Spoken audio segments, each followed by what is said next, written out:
সুদূর স্পেন থেকে ঘোড়ায় চড়ে সৌদি আরবের পবিত্র নগরী মক্কার উদ্দেশ্যে রওনা দিয়েছেন তিন বন্ধু। তারা প্রায় ৮,০০০ কিলোমিটারের দীর্ঘ পথ পাড়ি দিয়ে হজ পালন করবেন। এই পদক্ষেপের মাধ্যমে তারা ৫০০ বছরের পুরনো আন্দালুসিয়ান মুসলিম ঐতিহ্যকেও পুনরুজ্জীবিত করছেন। মঙ্গলবার এক প্রতিবেদনে এ তথ্য জানিয়েছে তুর্কি বার্তা সংস্থা আনাদোলু এজেন্সি। বার্তা সংস্থাটি বলছে, স্পেনের তিন বন্ধু পবিত্র হজ পালনের জন্য ঘোড়ায় চড়ে সৌদি আরবের মক্কায় যাচ্ছেন।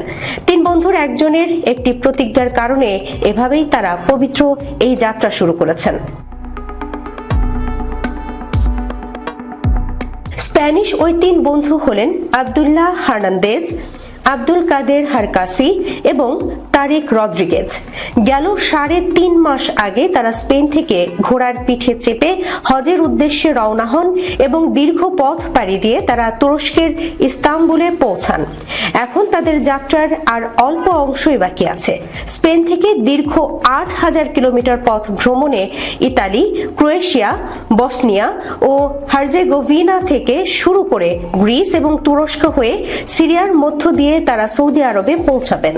ইস্তাম্বুল সাবাহাতিন জাইম ইউনিভার্সিটির আয়োজিত একটি অনুষ্ঠানে সম্প্রতি ওই তিন বন্ধু বিশ্ববিদ্যালয়ের ছাত্র এবং অন্যান্য সমর্থকদের সাথে মিলিত হয়েছিলেন। নানা ধরনের চ্যালেঞ্জ ছিল উল্লেখ করে হারকাসি আরো বলেন, তাদের যাত্রাটি দুঃসাহসিকতাপূর্ণ, তবে তারা ঘোড়ায় চড়ে হজে যাওয়ার সময়টা বেশ উপভোগ করেছেন। তিনি বলেন, আল্লাহ আমাদের সাথে ছিলেন। আমরা হজ আদায় করার বিশুদ্ধ উদ্দেশ্য নিয়ে এই যাত্রা শুরু করেছি। ইতিমধ্যেই আমরা অর্ধেকের বেশি রাস্তা পার করে ফেলেছি। তারা আশাবাদী বাকি অর্ধেক রাস্তাও তাদের সহজ হবে।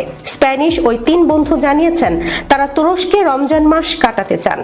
পাশাপাশি দেশটির সুলতান আহমেদ মসজিদ ও হায়া সোফিয়া গ্র্যান্ড মসজিদের মতো গুরুত্বপূর্ণ ধর্মীয় ও ঐতিহাসিক স্থানগুলো পরিদর্শন করতে চান।